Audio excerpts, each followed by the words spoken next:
How would I be different if I just did what my wisdom voice told me to do? Bill Wilson, co-founder of Alcoholics Anonymous, wrote in 1952, "If we examine every disturbance we have, great or small, we will find at the root some unhealthy dependence and its consequent demand." Wilson suggested that if we could identify and continually surrender these unrealistic and unrealizable demands, that we may then be able to accomplish what he imagined to be the recovery's next frontier, something he called emotional sobriety. Flash forward 70 years and join psychotherapists and best-selling authors Tom Rutledge and Dr. Alan Berger, who have taken up the mantle of exploring Bill Wilson's new frontier. Welcome to Emotional Sobriety. I was going to ask you, do you think that it adds something to recovery, is having the animals around? But I think, God, that's a tough one because that comes up quite a bit. It's like I would never say to a parent that, oh, I know what you mean. I have cats and dogs and horses and ducks. So it's like, I know about parenting.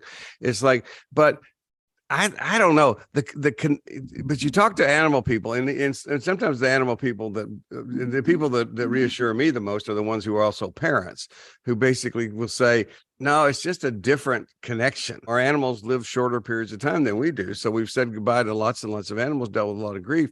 It's like, they haven't left the mark on us as if people I've known who've lost kids.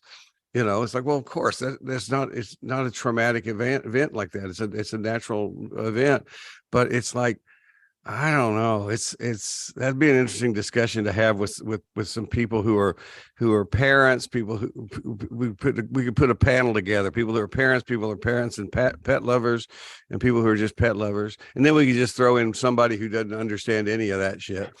Yeah. A staunch anti-pet person. Some clueless person that doesn't give a shit about anybody but themselves.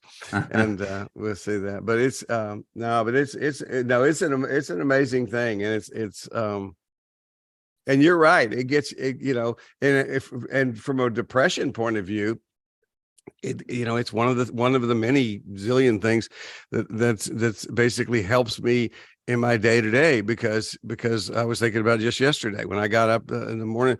It's like I was just kind of fogged out. It didn't feel good with my depression kind of resets at night anyway. And it's like, but I had some stuff I needed to do, and they were just chores. I just needed to clean cat litter, do some vacuuming, where Dee Dee was going to have some clients come in where the animals had been and stuff. And I just got into the routine of doing those things because they needed to be done. And I realized about halfway through, I'm feeling better, because otherwise I literally would just be sitting there, drinking a cup of coffee or trying to go back to sleep. Wisdom and discipline, and how those dovetail with emotional sobriety. And I think you were telling me a bit about how even when we're out of our minds and we're going through kind of like these very these dark periods of addiction or of mental health aggravation. And just even and I'm treated both psychotherapeutically and with medication for depression also.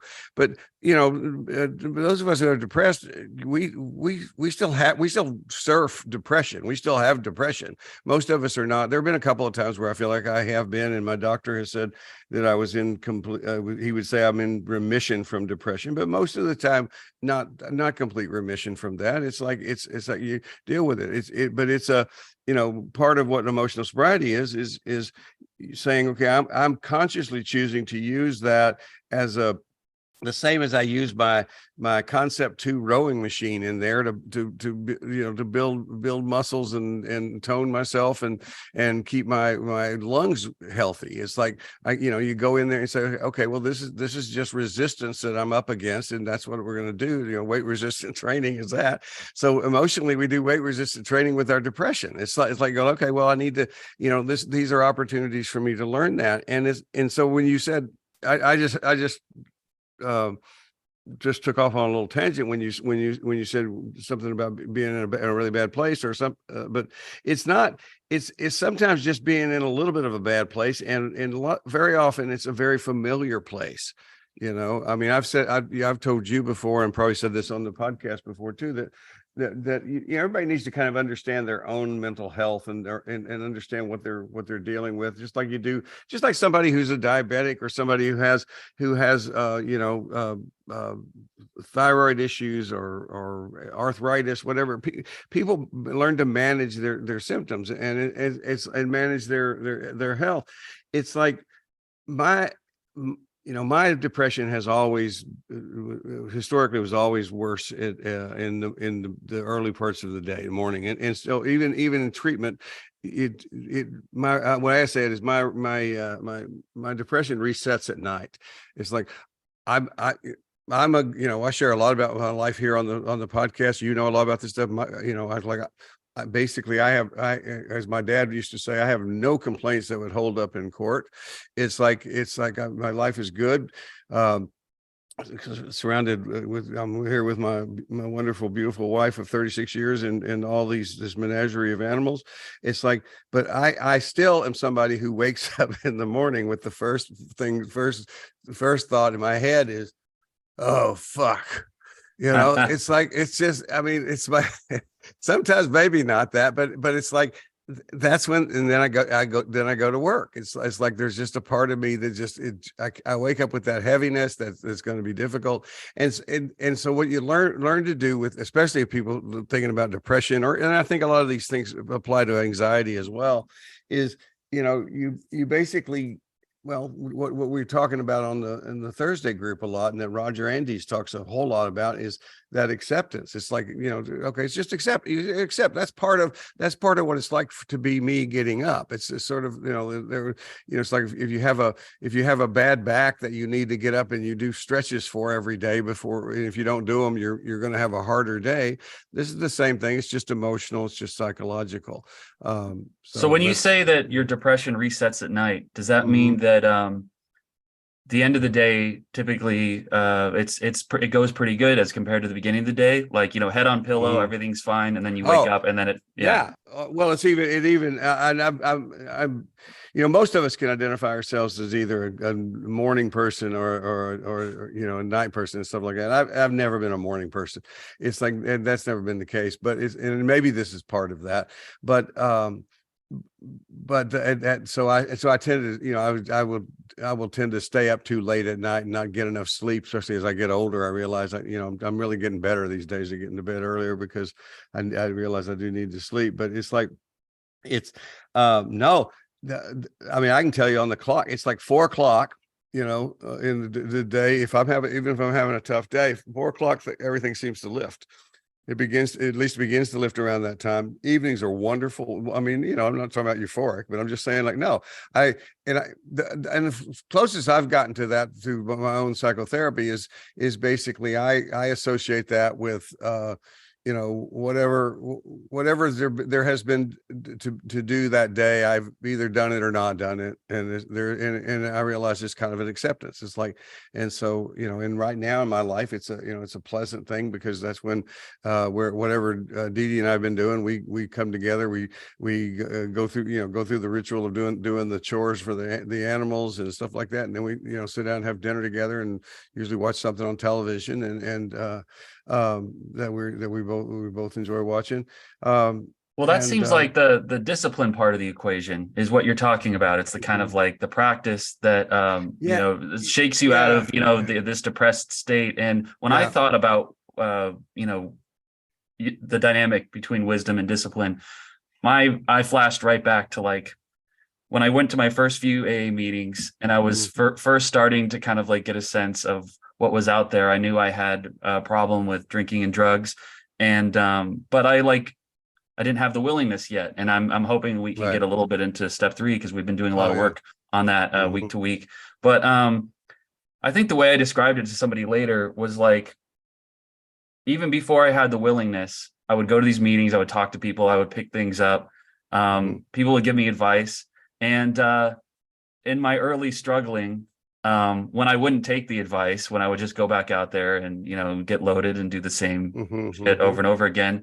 But then later, when I actually got some recovery time, and there was a lightening, all that advice and all that stuff that Yeah. went into my repository came back up again. I hadn't forgotten it. It had been filed somewhere. And Yes. I started, but see that, I suppose that is a bit like the where the wisdom goes, is that even if you're not ready, I mean, theoretically, I'm sure Yeah. there's a lot of great No, nuggets that, but no, Patrick, I never thought of that way, but oh, I love that. The idea that you're long before, because I want to talk here in a minute about wisdom as one of those characters in our intrapersonal lives, is using that multiple mind metaphor. It's like, but what you just said, I mean, it absolutely syncs with my experience as well. And it's the idea that so the wisdom, because I don't, I never tell people we've got to create a wisdom voice, or sometimes we call it in working with recovery, I call it the recovery voice, but it's whatever, it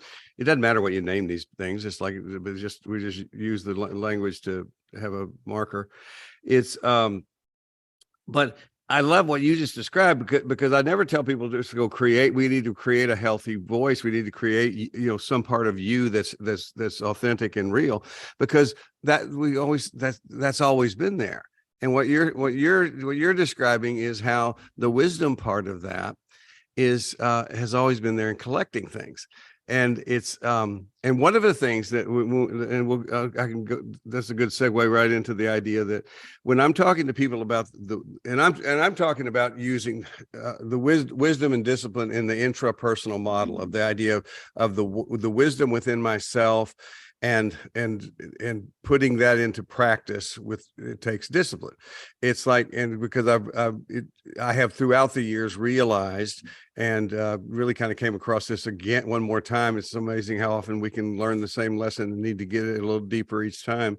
But that, as somebody who has I had a therapist one time that pointed out to me, she said, Tom, you define yourself against other things and other people. She says, you don't define yourself. She says, you're defined by your rebellion.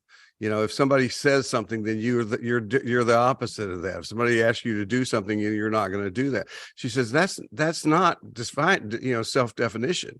And it's like, I don't really think I got it at the time. Of course, what I was doing I was rebelling against her.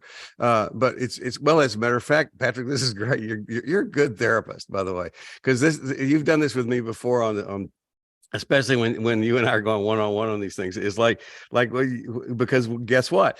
I've been talking about that for years now. And when she said that to me, I didn't get it. I didn't understand it. I didn't do much with it. But what did I have? My wisdom self took it in, and I now use it frequently to help other people. And one of the things that I'll tell people about how to understand how the wisdom voice inside of us works is, I think about the wisest people that you have known and that you know, and it's like, and realize that in contrast to people who are know-it-alls and who are assholes, whatever you want to call them, it's like the wise people do not show up at your doorstep. They do not get in your face and give you a bunch of unsolicited advice. They just don't. It's like, if there are people that it's just not unsolicited, for one thing. And the other thing is, it's not going to be abusive, and they're not going to insist that you do what they say. I'm talking about actual human beings in our lives. It's like there are people who are available, and if you call them, if you contact them, if you have to go have a cup of coffee with them, they'll spend time with you and they'll talk to you. But they're not going to grab you by the collar and shake you around and see. What we're used to is these should monsters and these condemning voices in our head. That's exactly what they do. You never have to go to one of the condemning voices and say, hey, I'd love to get your thoughts. I mean, when no, you don't. You know what they think before you know what you think. Well, yeah. Learning, when you learn something, it has to be a collaborative process in a way, because it can't just be like a one-way street between authority and your brain. There needs to be some. There needs to be, yeah. Somebody's going to pitch the ball, but the other person's going to have to catch it. And it's like, yeah, and it's like, and what we're talking about here are many situations where wisdom has come our way. We have not caught it, but with the Patrick amendment here to this is what I'm getting is the idea that, hey, wait a minute, but all of that's been collected. It's like, It's a beautiful thing. When I wrote a book one time called Earning Your Own Respect, and it was about obviously being self-respectful. But I as I wrote that book and before I published it, I went back and thanked several people that probably just I was just contacting them out of the blue. The people who had confronted me with stuff that I had never, it's exactly what you're talking about, that I had never gotten at all. It's like there was one college professor who failed me in a poetry class, and none of my good bullshit tap dancing that always had worked to get me out of that work. This guy just looked at me and said, no, you didn't do the work, you're going to fail. And I remember being so angry at this man, and so I wrote to him and thanked him for, for being the guy who stood up to me really for the first time. Yeah. I had a friend, her name's Maggie. I still have contact with her nowadays, every now and then when I go to Dallas. It's like, and I remember sitting in a car one time, she told me, she said, Tom, you're one of the most perceptive people I've ever met. Now, when I tell this story, I could just feel myself, just grow, just my chest pumping up, and so proud, perceptive people. And then she said, and you use it to hurt people. Ouch. Okay? No, but it didn't hurt me. It's like, it didn't get to me. That part didn't get to me. I filtered that out, but when I got sober, somewhere along the lines, it did come back. Oh, that's funny. And, so at the time you just interpreted it as, wow, I'm awesome. I just took I guess I was using the old principle, take what's helpful, leave what's not. It's like I was taking what was not helpful and leaving what would have been, rather than just always depend on, we all need support, we need to stay plugged in. To me, support's like plugging our phones in to get them charged up, because we want to be able to take them around, and we don't always want to be we don't always need to be plugged into support directly. When we do 90 meetings in 90 days, that's the way you charge yourself initially, for instance. But ultimately, you want to go, you want to be able to carry this wisdom around within you, and that's where this wisdom voice is. And so one of the things, and we, it will run out of juice if we don't recharge it. But I want people to know that one of the ways you can identify the wisdom voice inside of you is the same as you can with wise people, is it will not show up unsolicited. You actually have to seek it out. You have to, but people are very surprised when you say, I don't know what, close your, because in therapists, I think Allen would identify with me with this. It's like I get excited when somebody's talking about something and I know something about it, and I go, oh, I can help with this. It's like, but sometimes, I have to, part of my discipline is holding myself back enough to be able to take a moment and say, they ask a question that I'm kind of thinking they probably know the answer to this question. And so rather than say, I know the answer over here, it's for me to stop, and just pause long enough to say, I don't know, close your eyes for a minute and just ask yourself that question and see what happens. And it's amazing how often something will come up, almost always. Something will be there. And they may not trust it exactly, depending on where they are in their therapy, but there is that wisdom, but you have to ask for it to speak to you.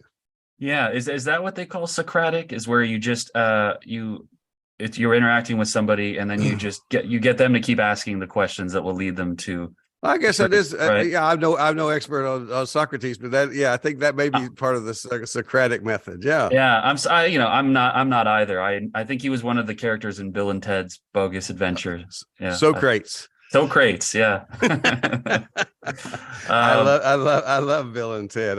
As a matter of fact, at the end of my first book is Simple Truth. The very last quotation in there is, be excellent to yourselves. Bill and Ted. That's a good words to live by. I have no discipline, or I had no discipline. I think that's where, all kinds of people, every kind of person could succumb to issues of addiction and mental health. But I think, like I was just completely in my own head for so long. Didn't have any, not just, I didn't have any physical discipline. I barely did athletics and things that would kind of put me in touch with other aspects of getting through life.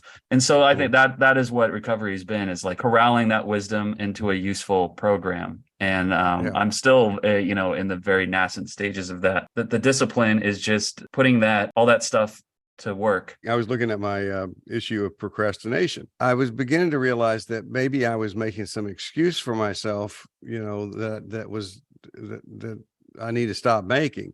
And so skip to the chase, which is I realized that if I ask, if I ask, and really these days it's always asked. So my wisdom self does it. It's not unsolicited, but it's like that wisdom self is speaking to me. If I sit down and do my morning readings, things like that, that I'm inviting that in.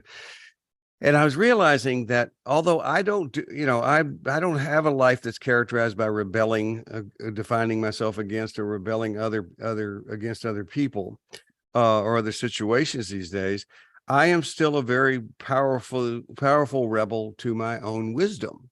And I do it with, by simply not acting. I read this at the Thursday night group. I'm going to read this little thing. This is a thing from, and I don't know how to pronounce this, is a Buddhist monk of many centuries ago, Tokme Zampo, I think it's called the 37 practices of the Bodhisattva. Never mind all that. Just listen to this paragraph. It says, this is under a section called Purging Delusion. Therefore, I'm going to read this to you because I want to say is here's what I'll tell you what I wrote in the margin right after I read that paragraph. I can feel the discomfort just from reading this, is what I wrote. And it says, therefore, we become ruthless seekers after the truth about ourselves. I'll read that again. Therefore, we become ruthless seekers after the truth about ourselves. Let no quirk or bad habit escape notice. Be not attached to any of them, for they are impediments to your spiritual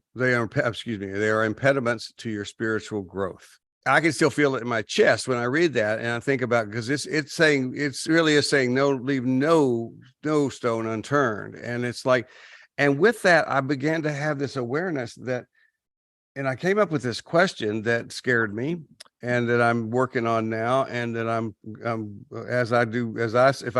if I'm succeeding with it, I'll be asking other people to do the same. It's a what if question. How would I be different if I simply followed through with everything my wisdom voice suggested to me? And I became aware of, like, wow, how much is there, how much wisdom is there at this level in my life, at this time in my life, that I continue. I don't decline it. I mean, I just put it aside, later, and one of the things the wisdom voice says to me, I'm acknowledging this to you and everybody else who's listening, is that doesn't make much sense, Rutledge. If something is troubling you, if something that is not done is troubling you, do it now. Yeah. That's my wisdom voice. And it's like I'm sitting here right now thinking three things immediately that I have that wisdom. I can do that. I could have done that. I could do that today, and it's not being done.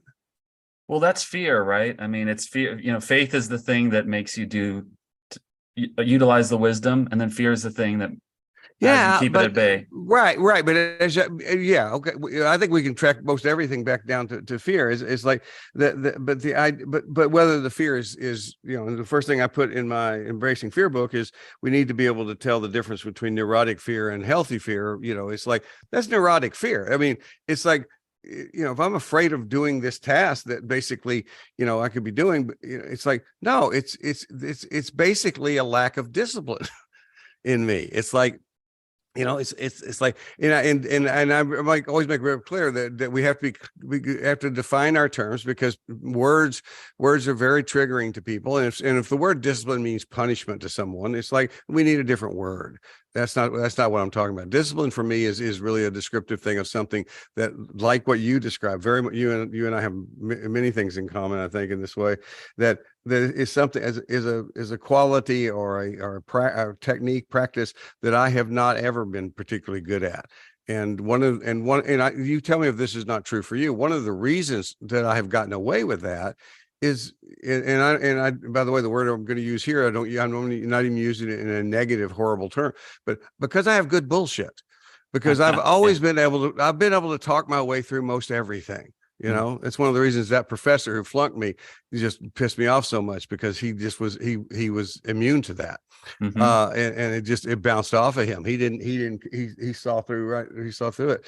It's like, because so many things had come easy for me, and there's beautiful blessings to that. I appreciate it to be able to do that. But I've never needed to learn to be disciplined from the beginning. You talk to some people and basically, how did you get to where you are in your life? It's like, oh man, hard work every step of the way. It's like, you talk to me, how did you get to be where it's like, that's not the answer. Oh yeah, no, I became really depressed at one point because one of the last offices that I worked at, where I went in and did like a 9 to 5 full time. I was like, I was high almost every day I went into work, or hungover, and my performance thusly was very compromised, and I was always under delivering for the employer. But I would always leave them in stitches. I became kind of unconsciously, obviously very unconsciously, I became like the clown of the office, and because it's a very like few people worked in the office, and they were just so kind to me. And of course, like when I did my amends later, and I had to apologize for all the bullshit I put. You chose to. You did not have to. Well, yes, I chose to do it. That's important. That's important. Yeah, you chose to do that. But it was a survival mechanism. It was a kind of like, what can I what can I bring to the table, so that I'm not just thrown out of my ass or excluded completely from like every social circle. It's like, well, I've got to entertain. So that's what I was doing, and now I hope that I can get by on more than just entertainment, because I mean, as you know, the entertainment becomes not very entertaining at a certain point. Well, and by the way, when we let go, and I think this is such a big part of emotional sobriety recovery too, is when we let go of just all or none thinking, whenever it's possible to do that, we realize that those things, everything, you can't black and white what you just said. I mean, it didn't mean you didn't have talents. It didn't mean you didn't have abilities. It's like you were performing. It's like some part of that stuff is we performed well enough to where some good bullshit on top of that will carry us through. But it's like, if it's, you're not completely incompetent. I mean, I was the director. I mean, I'd helped develop. It was the second program I'd helped develop in the alcohol and drug field, and I was the clinical director of that outpatient program. When my wife confronted me about my own alcoholism, I was the director of this alcohol and drug treatment program. It's like one of the things that was addressed to me later in my recovery was that was horrible, and and it's like. And that I must have been doing all kinds of harm to people, but I did look into that. I valued that with good help. It's like, but I was okay. I think I was good. I still use a lot of the same material I wrote and thought about back in those days. It was like, and I found out that I'm not initially you think you're the only one, you know how that goes. It's like we think we're the only one, but it's like, I'm not, like I heard somebody finally describe it as those of us who came in the back door, it's like, I just think, God made me a therapist, so I might finally catch on to this shit, and eventually I did, but it's like, so I think there's a matter of it's good that in making those amends that we take responsibility for the stuff we got away with and that kind of thing. But it's like, I also think in terms of our own self-compassion is to realize that you also may have been more talented, more skilled than you give yourself credit for. Possibly, yeah. I when you talk about these things, so brilliantly, you've mentioned that you are in recovery from self-hate as well, and when I hear you speak to these issues, I can tell that like you've really developed like a very careful and clear-eyed way of kind of like parsing just the voices in your head that tell you that you're no good, or that you know you're this or that. And I didn't want to let the episode pass without asking again about the procrastination. Like, what do you think, where are you right now as far as like, what do you think your procrastination, like what's the signal that you're sending to yourself by procrastinating on a task? I think, okay, it really is an in the moment thing. I think that when I'll go back to a thing that I wrote. It's on my, there's a lot of, maybe we put a link to this in the show notes. There's a free download page on my website. And one of them is the five, and I think there's more, but I've identified what I think of as 5 ingredients to motivation. And so when I go to that and I say basically, because I'm a big believer that, we make too much, we often approach even people in the helping business, we approach it and say, well, that person's just not motivated. It's like, or we definitely use that in our self-hatred to ourselves. We're just not motivated enough. It's like, well, one of the things that I believe is that probably 95% of what we do as people helpers is help people identify problems with motivation. It's just what we work on. It's sort of like, so to say, oh, you're not motivated is sort of like, the oncologist saying, well, well, the problem is you got cancer. It's like, yeah, exactly, doctor. What are we going to do about it? So I look at those 5 points of motivation, and the first point is dissatisfaction. Means I got to not like something, and that's a good thing. If the rest follow. The other is desire to change. And the third one is where a lot of people break down. And I actually was surprised to find that I think in terms of, and you're helping me today again by asking that question. I think in terms of the procrastination thing I'm dealing with right now, I think the third one is where I'm having problems, and it is belief that this change is possible. And it doesn't mean in general, like this is about self-esteem too. It's like, like we can sit in a group and say, do you think it's possible for this person or that person? Everybody goes like, yeah, that's, how many of you think it's not possible for you? It's like, well, me, and it can be very unconscious. I think that basically it's one of those things where it's like, first of all, the procrastination issue has been there with me so long. I have definitely habituated to it, just like the hum of the refrigerator or any other weird sound in your house. We have a woodpecker that pecks on the outside of our house. A lot of times if somebody's here visiting, they'll go, "What's that?" And we go, "What?" But it's very, very noticeable sound, but you're just used to it. I need to push past that and realize that talk about my intrapersonal concept is sitting in that committee room in there is when somebody says, well, that's not going to happen for you, Tom. That's not the way it happens for us. It's like, I have to object at that point. So this what you're helping me to do is realize I need to stand up. The authentic me that's there is listening to the negative voices, the sabotaging voices, and to the voice of wisdom that says, no, just do this now.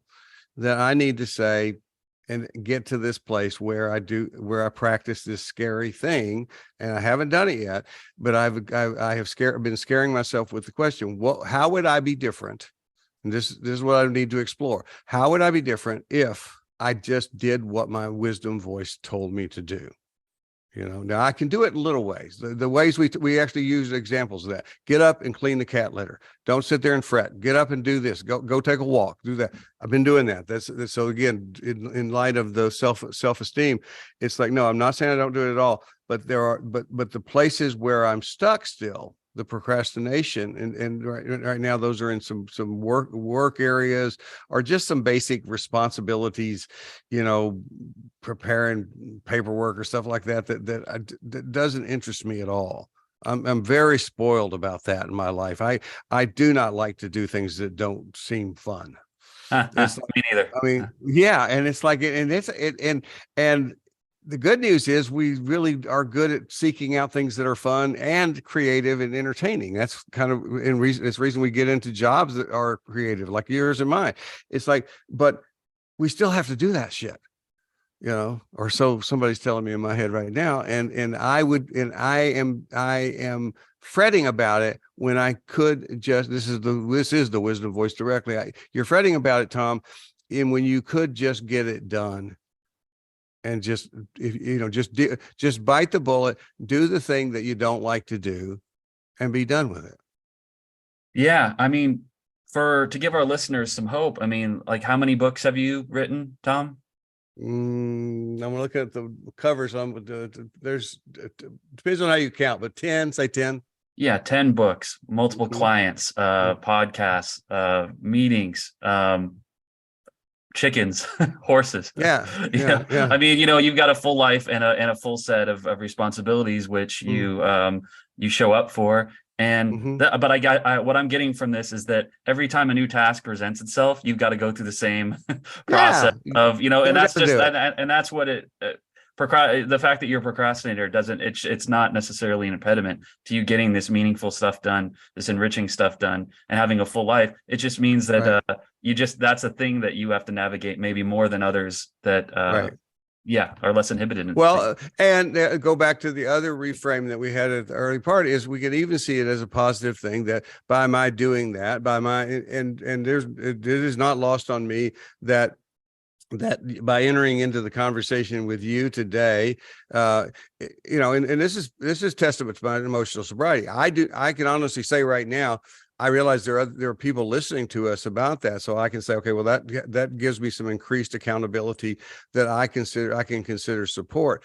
I'll let you know if it changes, because it's not impossible that it wouldn't, but it's like, I don't feel responsible to you to resolve this. I don't feel responsible to anyone listening to resolve this. It's like, this is where what I think of is, when I'm saying I'm going to be working on this, I'm signing a contract with myself and asking anybody who's willing to sign on the witness lines. It's like somebody else has heard me do that. It's like, one of the things about emotional sobriety I can say is that, and maybe this is not, maybe there's even a downside to this, because maybe I'll let myself off the hook too easily, but it's like, I can honestly say that I could see myself sitting here sometime from now talking about this and saying, I have not made much progress with that. I have really avoided that, and I could feel good. I would feel good about being truthful about it. I don't think I would feel ashamed of myself for not having done it. It's like, because that's just between me and me. It really doesn't impact you. It doesn't impact anybody else who's listening. It's like, if I'm doing it, I'm not doing it for anyone else. I'm doing it for me. But I think, having said that, I think this can help me. It gives me a little a little extra shot in the arm to be more aware of it. Well, yeah, I mean, what you just described, kind of like putting aside shame that is not useful, kind of like assessments of yourself and judgments that don't really like lead you to a productive place, because I think that we can get in the habit of just being hard on ourselves. Emotional sobriety doesn't mean that you're not calling yourself to account and kind of like always moving to a better version of yourself, to kind of like a better way of living. You just said a phrase that we need to remember. Shame that is not useful, because that's a very practical test to put it to. Is this shame help me in some way? It's like, because what you said is, no one ever, people to think of recovery or emotional sobriety is about letting ourselves off any hooks, because it's not. It's like, it's interesting to me. You've probably heard this. You hear people say that about AA sometimes. They'll go like, oh, AA, those people just make excuses. And of course, what do we know about the person who says that? We know that person has never set foot inside an AA meeting. It's like, you can't go into an AA meeting and come out and thinking anybody is successfully making an excuse. Well, that's interesting. So people say that, I guess. Mm-hmm. I think I've heard it a lot, and go like, no, it's like, it's so, and it's a misunderstanding sometimes with this intrapersonal process that I do, too. When I say, like, I remember there was when I was first doing it with the eating disorders, and I would say, okay, we would use the acronym AID for the eating disorder. And I would teach people how to rebel against, take their rebellion and rebel against their eating disorder, their AID, instead of beating themselves up. And I had a very well-known, very brilliant therapist and author in the field of eating disorder that wrote to me and said she thought that I was giving them something to blame and letting them off the hook, which I thought was a good question. And I wrote I think this is on my download page too. I wrote a thing in response to her, and that I eventually put out there. It's called "Don't Blame Ed," which is about how when you do make these separations, to use Allen's terms, the differentiation, it not only doesn't give you an excuse, it makes you more responsible. Those of us who acknowledge that we have addiction, what we're doing is we go like whatever excuse we could have used in the past, we're giving it up. It's like, no, because the addiction, nor any of these culprits, they cannot make us do anything. My addiction is very powerful, very cunning, very powerful, and very clever. Can intimidate, can con me, can seduce me, all these things. But that addiction cannot make my hand take a drink and pour it into my mouth. It can't do it. I have to agree to that. So that makes me responsible. The eating disorder person, same thing. Ed cannot make you binge. Ed cannot keep you from picking up food and eating it. If you're an anorexic, it's like, and a little bit more complicated when we get into the self-hatred, but Ed cannot actually cannot harm us himself. He can talk us into self-harm, whether that be psychologically or physiologically, but we're all responsible. We have to, nothing happens that we don't say yes to.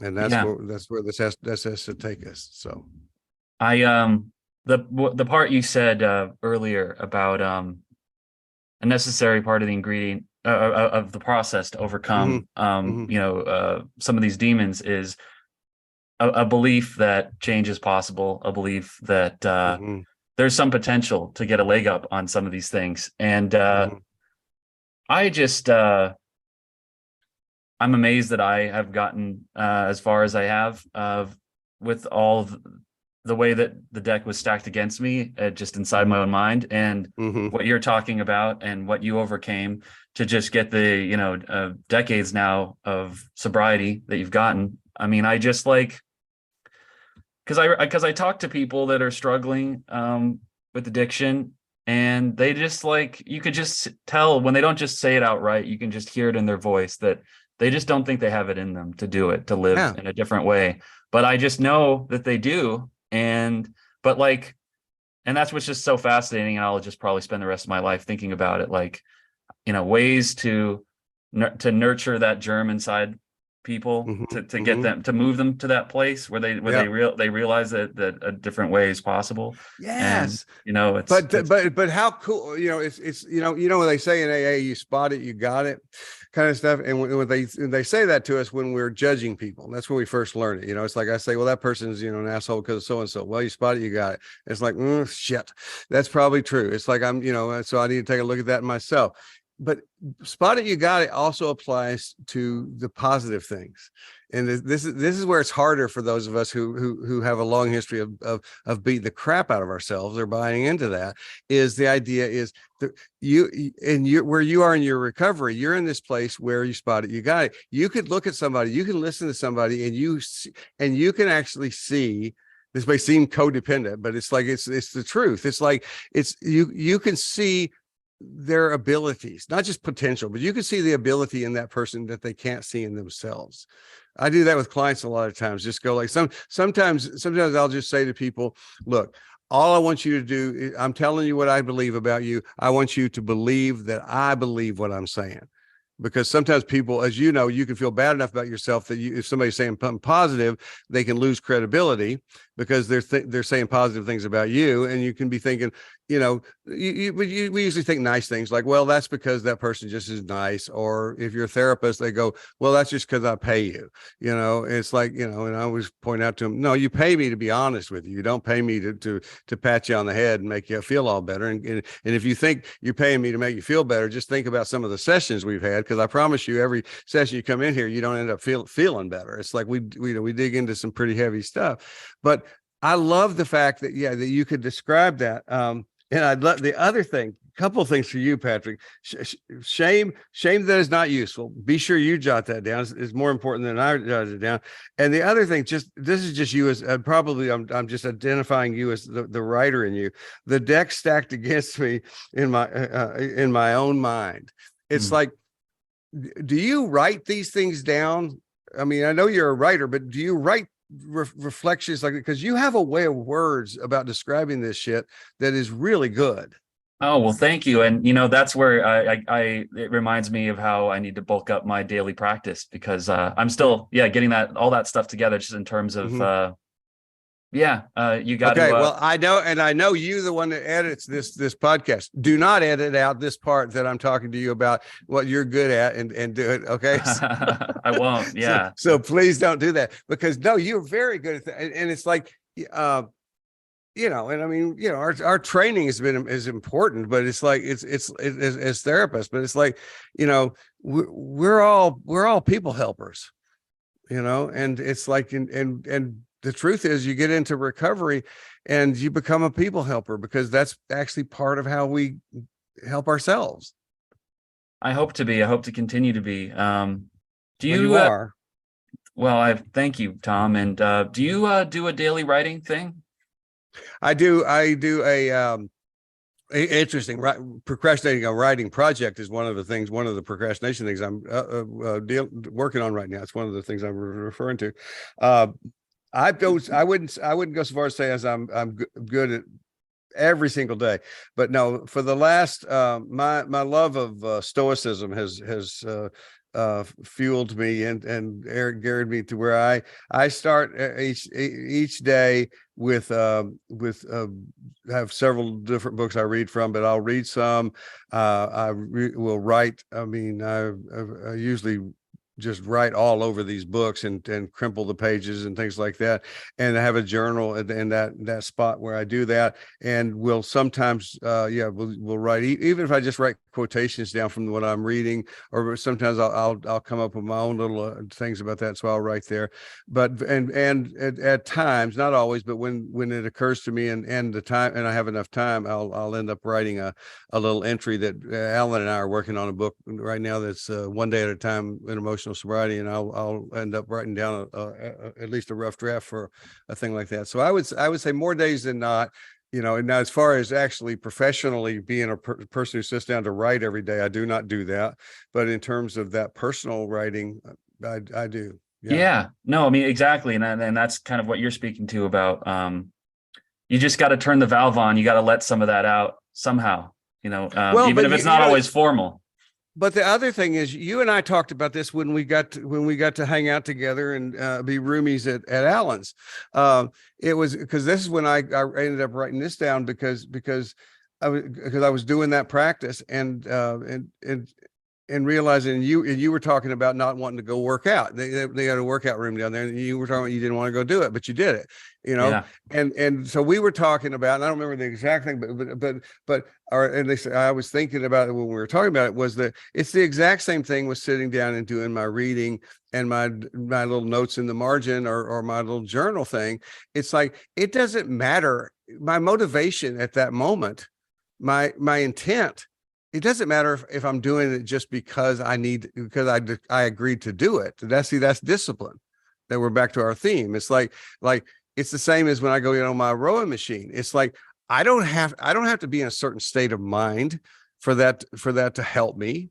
It's like, and we were talking about that when you did that, because it's like, regardless, no matter how bad your attitude was that day, you worked out.